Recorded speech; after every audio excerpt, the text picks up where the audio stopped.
Electrical সিস্টেমে wiring হচ্ছে খুব গুরুত্বপূর্ণ একটা পার্ট। আর প্রায়শই আমরা নানা ধরনের দুর্ঘটনার সম্মুখীন হই যথাযথ সেফটি না নেওয়ার কারণে। জি, আসসালামু আলাইকুম। আমি মাইদুল ইসলাম, সেফটি হাব থেকে বলছি। আজ আপনাদের সাথে আমি গুরুত্বপূর্ণ কিছু টিপস শেয়ার করব, যেগুলি মেনে চললে আমরা সহজেই বিভিন্ন ধরনের দুর্ঘটনা থেকে এড়িয়ে চলতে পারি। প্রথম টিপস হচ্ছে মেইন পাওয়ার বন্ধ রাখা।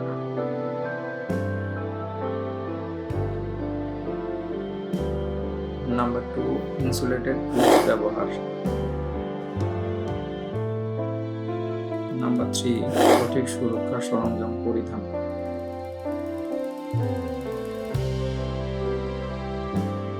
নাম্বার 4, ভোল্টেজ টেস্টার দিয়ে পরীক্ষা। নাম্বার 5, শুষ্ক পরিবেশ নিশ্চিত করা।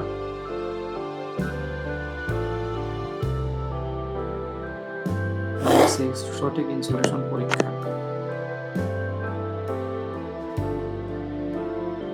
নাম্বার 7, ইলেকট্রিসিটি চার্ট অনুসরণ।